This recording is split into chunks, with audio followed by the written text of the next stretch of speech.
Good evening, friends. Yes, let's give a big round of applause. Good evening and welcome to Soulful Sundown here at the Unitarian Universalist congregation at Shelter Rock.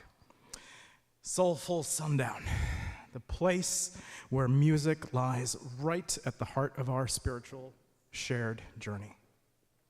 If I haven't had the pleasure of meeting all of you yet, I am the Reverend Israel Buffardi. I'm one of the ministers here in this congregation.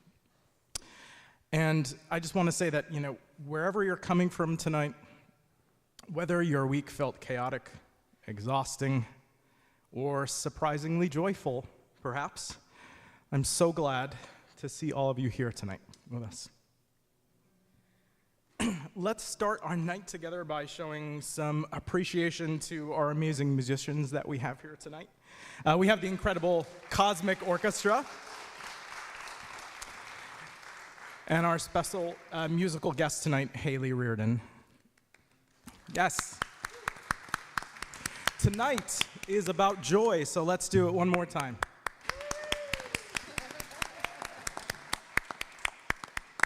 Tonight is about joy, the real kind, the kind that doesn't vanish when things get messy in your life or complicated, the kind that's there alongside all of the anxiety, the grief, and the chaos of everyday life. That's what we do here. We set aside those things for a moment to gather with each other, to set them aside. And remember that especially now when sometimes it feels like our world, because it is turning away from joy, away from care, and away from community and each other. That joy has to be something that we intentionally choose again and again and again because our hearts, people's lives, and our communities deeply depend on it. So before we light our chalice tonight, I want to just tell you a little story. And it's a story about the song that we're going to hear for our opening song tonight. At my house, so I have two kids.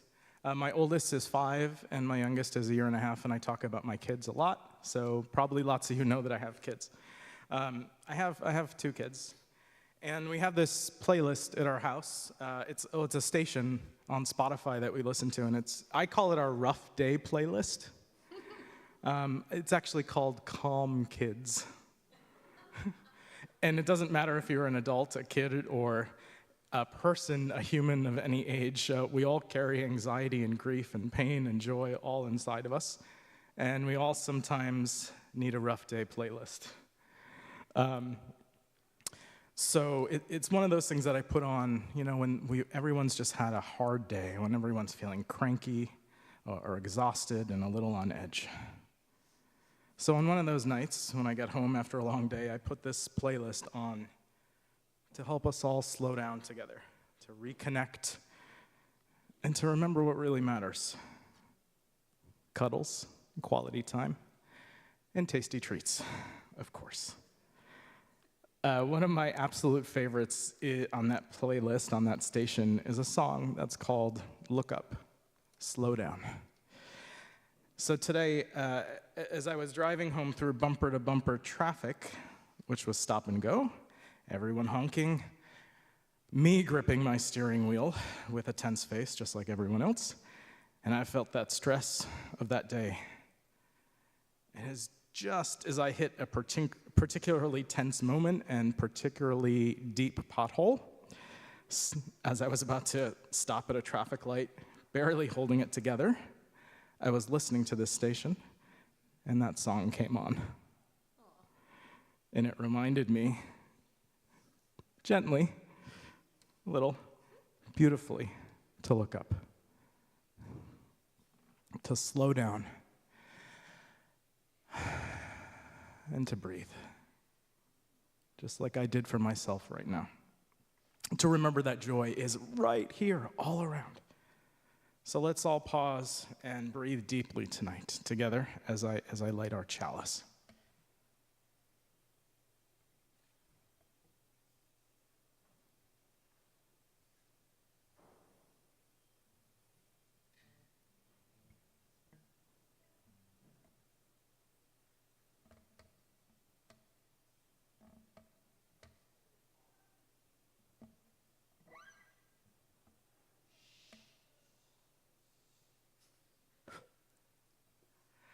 There it was asking me to pause a little more, taking its time.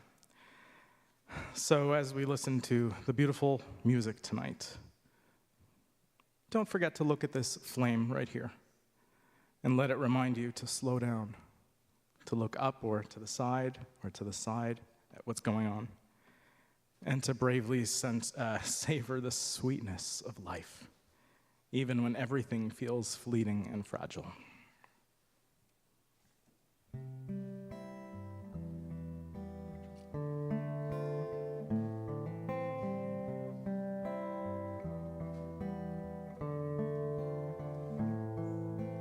When the world is hazy, spinning around too fast, slow down beside me. Here upon the grass there will be stars, there will be satellites. Look up and see the beauty of the night. There is the moon, there is the Milky Way. Look up and see the sky painted with light from far away.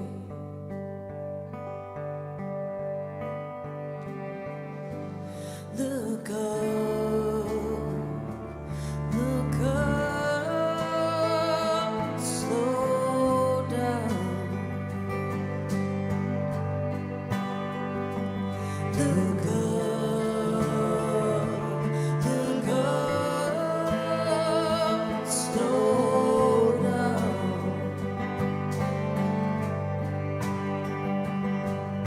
The story's never ending, changing all too fast. Slow down beside me.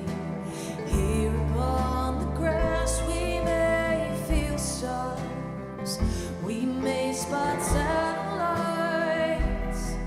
We can try to count them all until the world comes right. There is the moon, there is the Milky Way. Look up and see the lights all on display.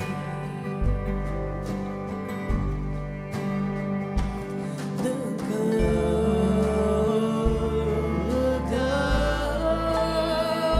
slow down.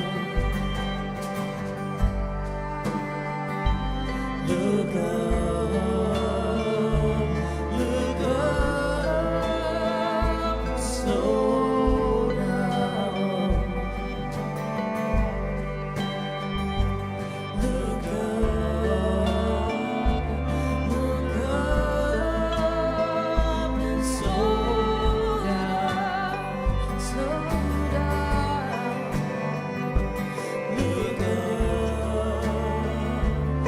Look up, slow down, slow down. When the streets are quiet, where are all the cars? Come and breathe beside me, here upon the grass.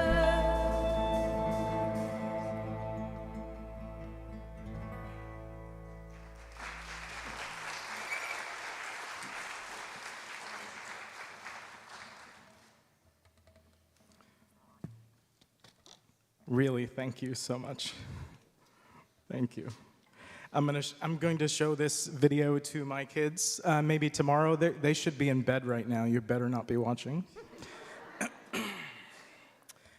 I thought I'd share another little tip from my family. That's something that helps us that we do. But it's actually a secret, so you all have to promise to hold the secret. Or let's say the surprise, the pleasant surprise. Our family, my family, has magic. Like for real, like we're magical. We're all witches, wizards, warlocks, whatever you're, conjurers. We have magic, okay? But there's this catch. There's this catch to the magic thing. You don't get your powers until you learn how to use them. What's the way you learn how to use them, you might ask? Okay.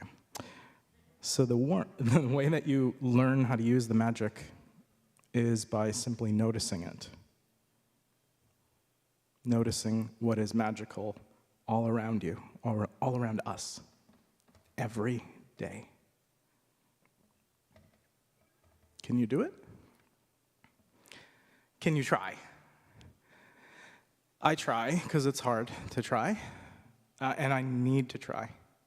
That's really ultimately why I do this, because I need it for myself to look around and see what's magical every day. And I've challenged my daughter, my oldest, to do this. Every day when I bring her to school, I tell her, you're going to enter the magic school entrance now, even though it's going to look exactly like the regular one. And your job is to find the magic lesson for the day, find out something from your day. So, like yesterday morning when I was taking her to school, we saw the pink snow blossoms that were falling down from the bursting cherry tree on our street. An unexpected surprise that morning, and we got some pink snow on us. And we got to talk about the cycles of the seasons and life and death and rebirth and regrowth. It was pretty cool. Under pink snow, as we were running late too, but we stopped for the tree. It was totally worth her being late. Or the other night before bedtime, when we sat and we watched the sky above the Con Ed plant. I live in Queens and have a view of the Con Ed plant. We watched the sky over the Con Ed plant turn this beautiful, like, sherbet shade of pink and orange, and the smoke coming out of the, well, it's not smoke, it's steam coming out of the smoke, the steam vent looked like cotton candy. It was so cool. And we got to talk about light and refraction and science, and also just cotton candy, which was probably more enjoyable to talk about. But those moments are magic. Magic because I got to experience them with someone that I care about and love.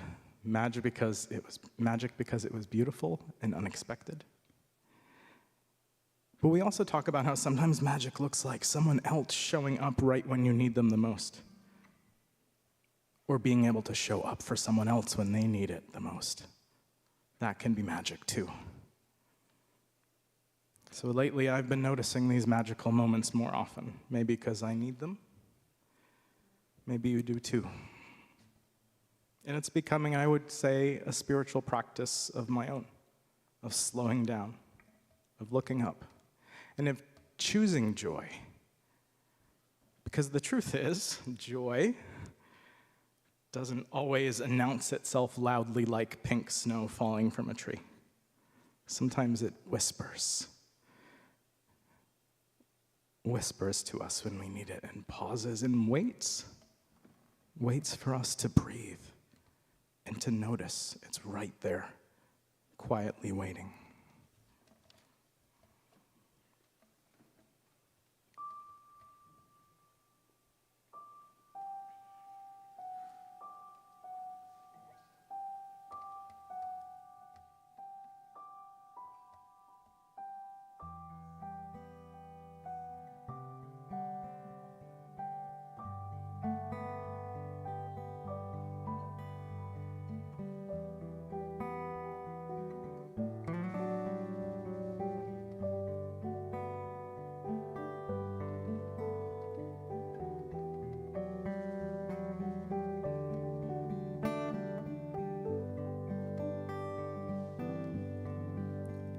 May these words be the first to find your ear. The world is brighter than the sun now that you're here. Though your eyes may need some time to adjust to the overwhelming light surrounding us. Give you everything I have, teach you everything I know. Promise I'll be better, I'll will always hold you close. I will learn to let you go. I promise I'll do better. I will soften every edge. I will hold the world to its best. I promise I'll do better. With every heartbeat I have left, I'll defend your every breath. I promise I'll do better. 'Cause you are love. You are love more than you know. Hereby pledge all of my days to prove it so. Though your heart is far too young to realize the unimaginable light you hold inside.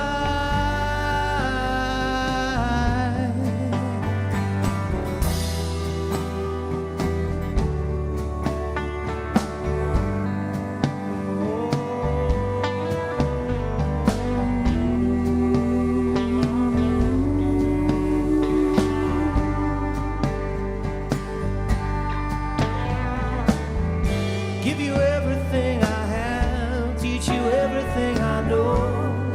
Promise I'll do better. I will always hold you close. I will learn to let you go. Promise I'll do better. I'll rearrange the stars, pull down the louder where you are. Promise I'll do better. Every heartbeat I have left, I'll prevent your every breath. Promise I'll do better. I will soften every edge. I will hold the world to its best. Promise I'll do better. With every heartbeat I have left, I'll defend your every breath. Promise I'll do better.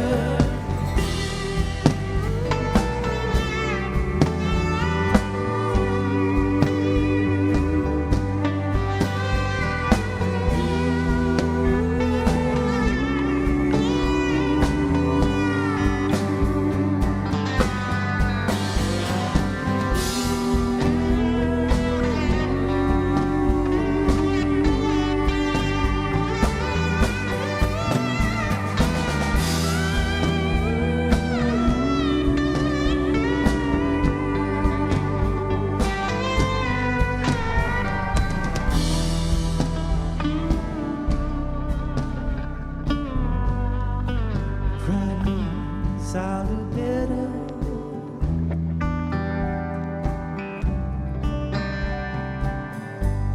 I promise I'll do better.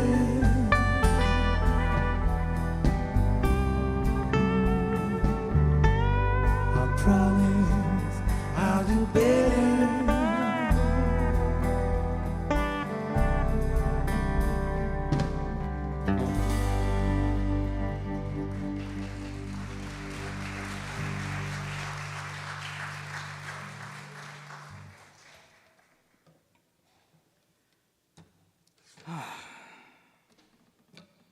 So I introduced myself at the beginning, and if you didn't know me then, you sort of know me now. You know a little bit about me.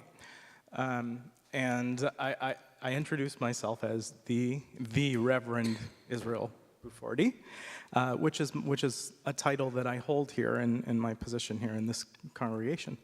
And I've had some occasion recently to think about what that means for me, what it means to be a minister, what's the significance of it for people and for myself.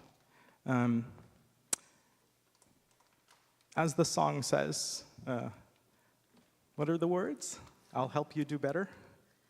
What are the words? Promise I'll do better. I promise I'll do better. That's even better. I love that. There is a reason I picked the song. That's one of the things that I think I do. I promise to do better. And I help other people promise to do better. That's why I do this, because I know that I'm going to mess up, and I know that we're all going to mess up, and that we're going to go looking for joy and find something else out there in the world every day. And I imagined when I became a minister of doing this, of helping people to cultivate joy, to find meaning in life, to sit in a dark room together with candlelight, reflecting on what are the most important things to us, and how can we do better. But somewhere along the way, being a minister, life happened, and kids happened, and more life happened, and keeps happening, which is cool and great. But especially in divinity school, when I was studying to become a minister, I got really interested in life as the ultimate thing, as consciousness, as beauty.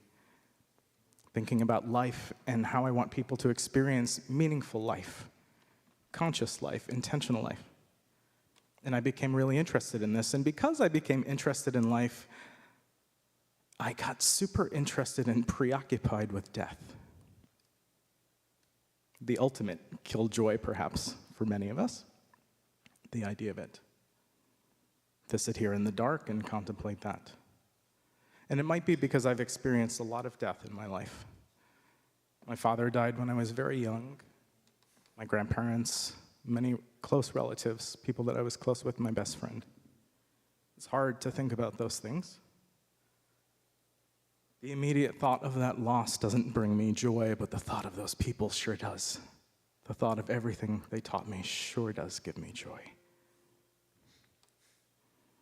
And for a while, so I began to wonder, as I began to think about these ultimate questions of life and death and meaning, that if the beauty, the joy, or the pain that we all experience in this life truly matters, if everything eventually turns to dust.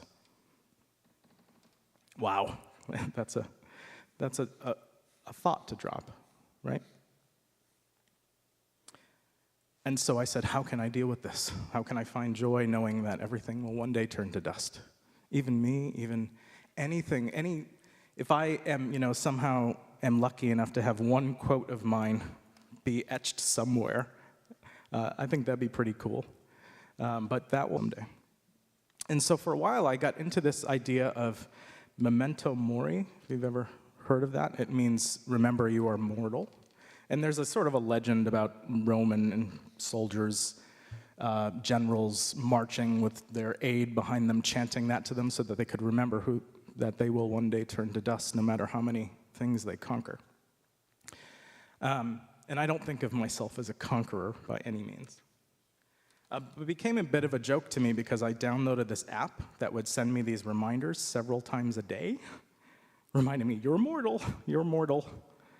And here I am, studying ancient texts and philosophy on, what it means to be a good person and thinking about my life, and I'm getting, remember, you're mortal. And remember, democracy is collapsing. But you're mortal. Everything will turn to dust. But eventually it became to feel less profound to me to have those reminders daily on my phone, popping up on an electronic screen nonetheless, echoing back from ancient Rome. It began to feel less profound and maybe a little pretentious on my part, or maybe just annoying, and so something shifted. So now, I kind of forgot about that until recently I updated my phone and I got this new app on there that allowed me to pick my 50 favorite pictures, of course most of them of my kids, and have them be wallpaper on my phone. It's over there, that's a good idea. Have them be wallpaper on my phone that would just pop up randomly throughout the day when my phone goes into lock mode. And just these memories that would pop up. And that felt really meaningful to me. But I didn't really know why at first, just because I liked looking at the pictures. So one night, I was kind of lying in bed and super tired, exhausted. I was just kind of scrolling at my phone, doing whatever you scroll at, looking at that late at night.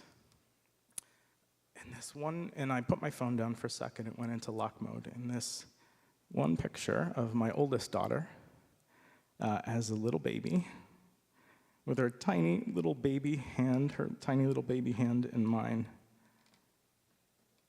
I mean, it was like pure joy captured in an image of that tiny little, like this, hand in mine. That was my magic lesson for the day, by the way. But then, as soon as I looked at the picture, my screen went dark.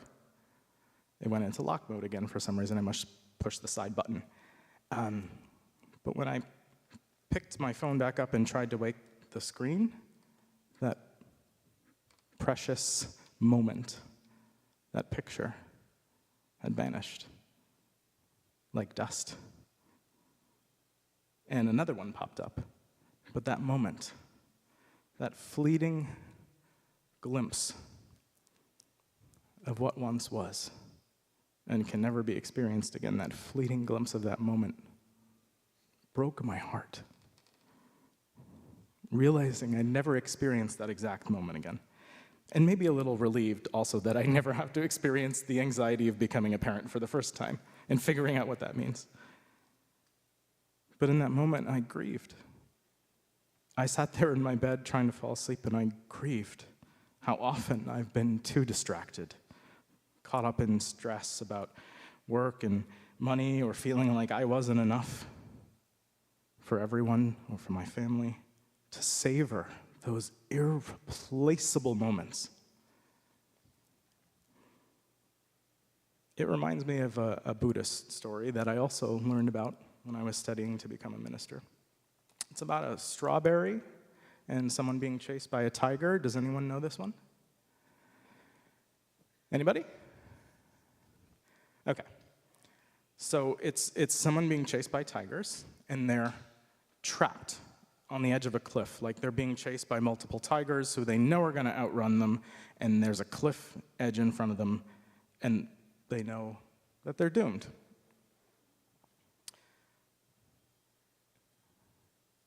Some of you have heard this before. Who remembers what happens next?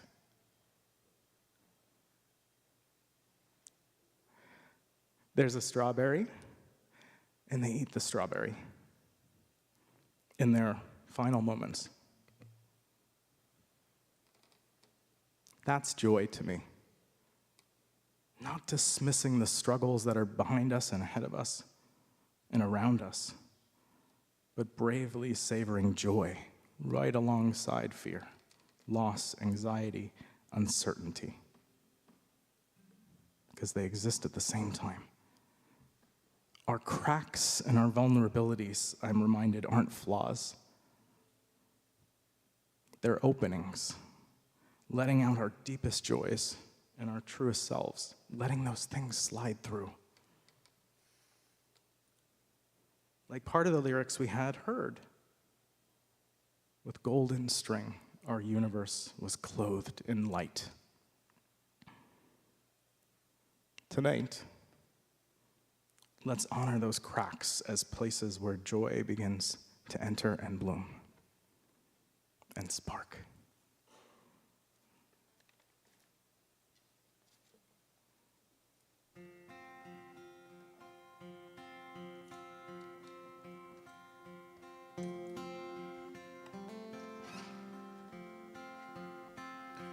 The birds they sang at the break of day. Start again, I heard them say, don't you dwell in what has passed away, but what is yet to be. Yeah, the war, they will be fought again. Hold it up, she will be caught again. Bought and sold, sold and bought again.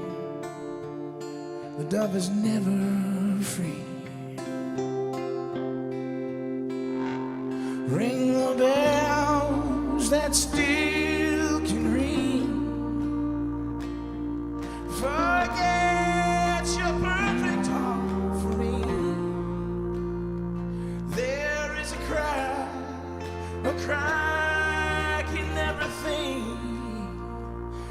That's how the light gets in.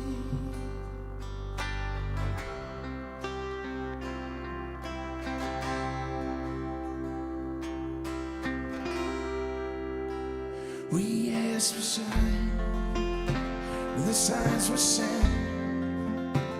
The birth between the marriage span, yeah, the widow of every government, signs for all to see.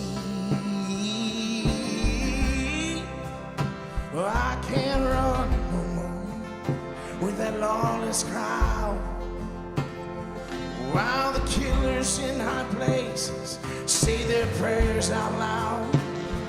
But they've summoned up a thundercloud, and they're gonna hear from me. Ring the bells that still can ring. Forget your perfect offering. There is a crack in everything. That's how the light gets in.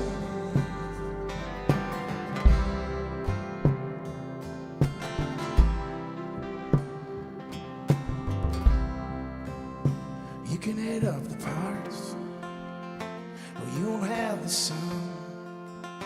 You can strike a match, but the match there is no drum.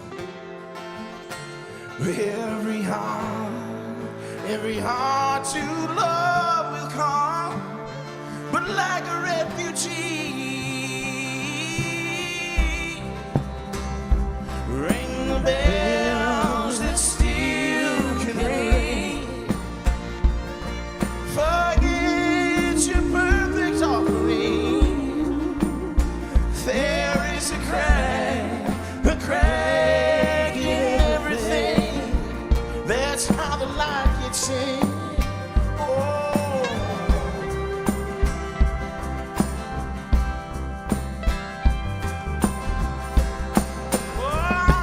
Ring the bell that still can ring. Forget your perfect offering. There is a crack in everything. That's how the light gets in. That's how the light gets in. That's how the light gets in.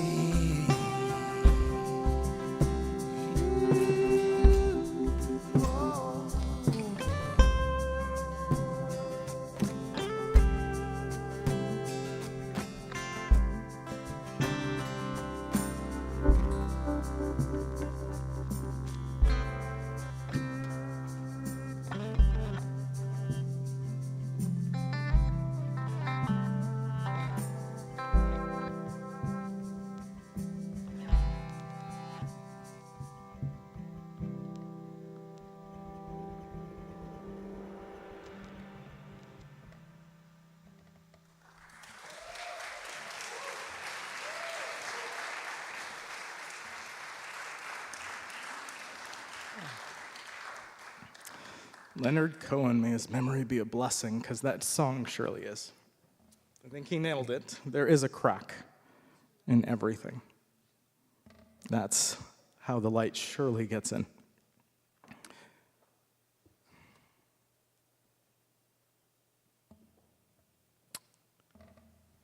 And I remind myself to forget my perfect offering. Because I was thinking I always kind of interrogate this idea that I have of paying attention to the beautiful moments, the joy, and the pain. And asking myself, well, surely there's more, there must be more to it than that. Not to just notice. That we gotta do something about those cracks.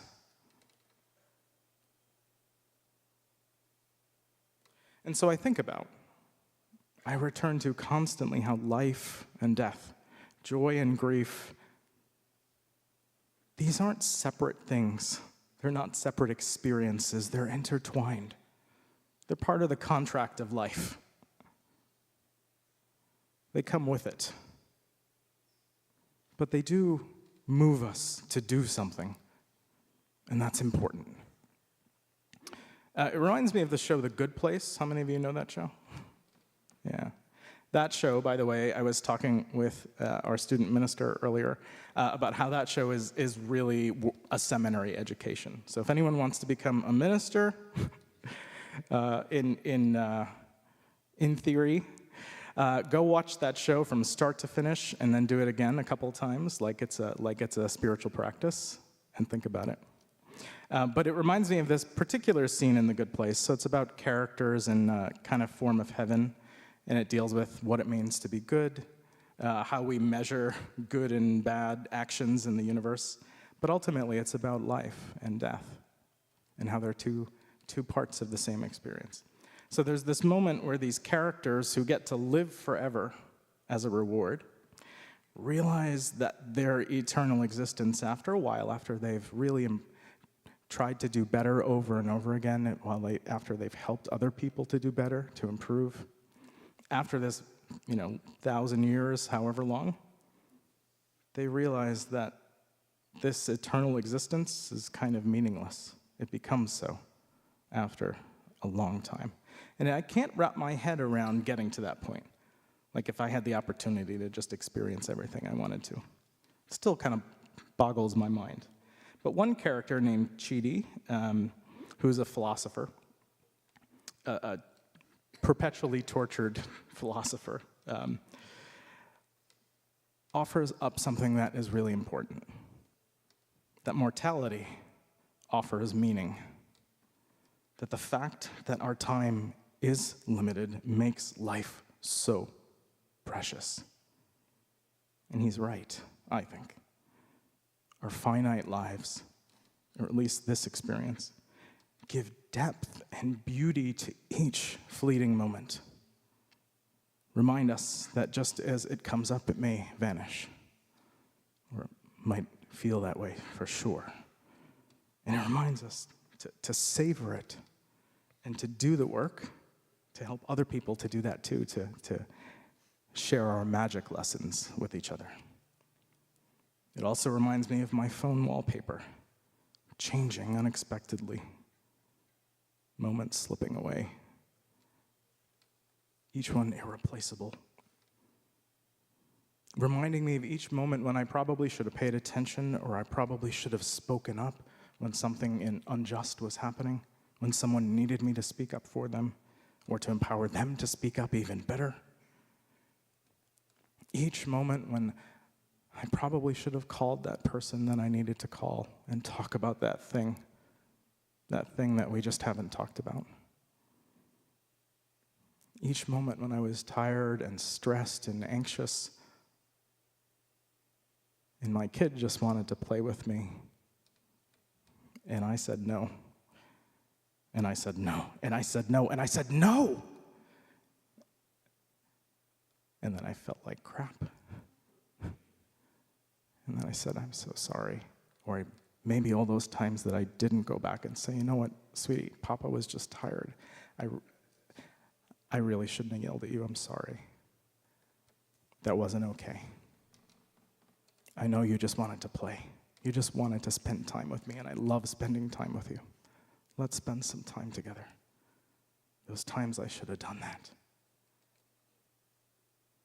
In a world where it feels as if we are turning away from joy, as if we are pulling apart beloved institutions, dismantling care, dismantling inclusion, and distancing neighbors through fear of the stranger, it becomes essential to intentionally choose joy together. Not the kind of joy that doesn't pay attention, the kind of joy that looks for the magic lessons, that looks for what we can do to help to be better, that looks for what is beautiful everywhere in all of our interactions. When we do that, joy becomes a radical act of reclaiming our humanity, our connection with each other, and what it means to love in public, what love looks like in public. So as you leave here tonight, as we end this time together, this part of this time together, this reflective time, and you move to more joy, I hope that you all carry this with you, this reminder of these lights.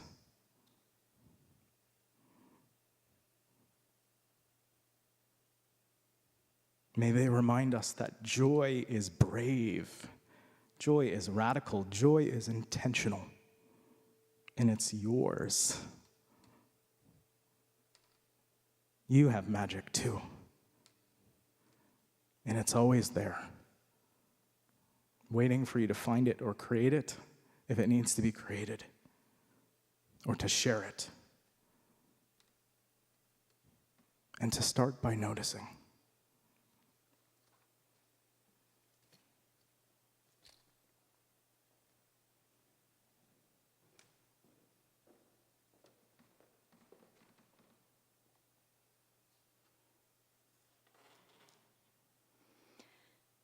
One way that we can make meaning is through generosity. And so each service, we share an opportunity toward living our Unitarian Universalist values in the world by acts of generosity.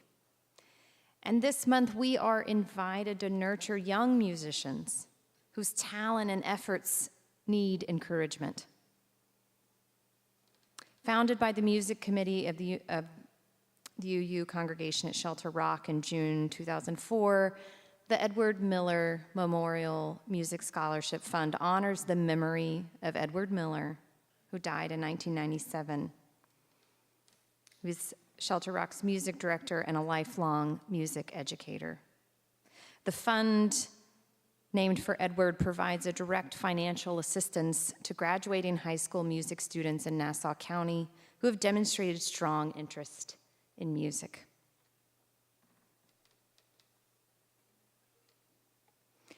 I also draw your attention to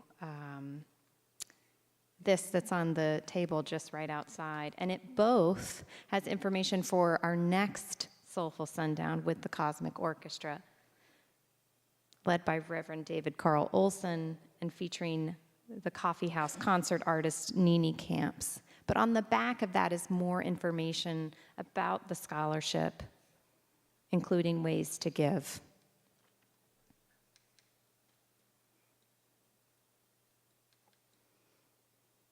You may give via the QR code on the back of this sheet, on PayPal, by check or cash in the collection box in the lobby. Please give, and give generously as you are able. Thank you.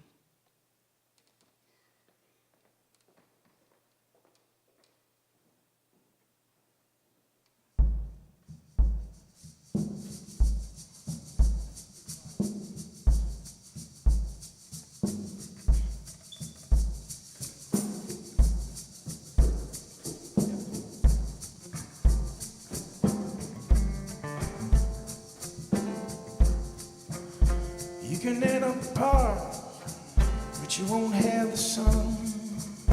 You can strike up the mark, but there is no drum. Every heart to love will go, but like a refugee. Ring the bells that still can ring. Forget your perfect offering. There is a crack in everything. That's how the light hits in.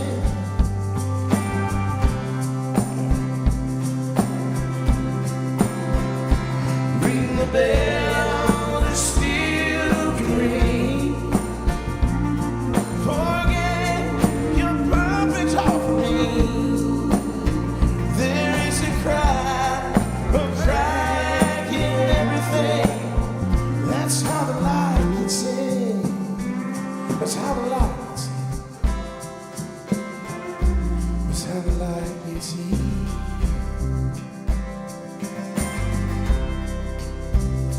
Have a light, let's see.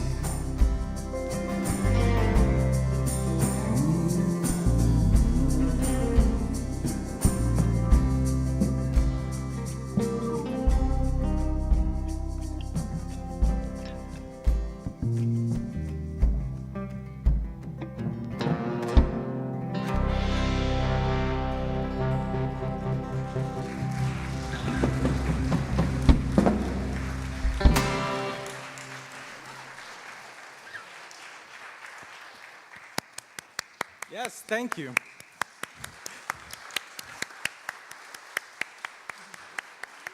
This was especially meaningful to me tonight. I just want to say thank you, a personal thank you. So, really. Stay for coffee and then the coffee house afterwards. Enjoy some good conversation, make some friends. Talk to someone from this congregation if you want to learn more about us and what we're about and what we do. Talk to me. And when you go from here, keep looking up, keep slowing down, and savor those magical fleeting moments. Embrace your cracks. That's where joy shines the brightest. And remember that your joy is important. It matters.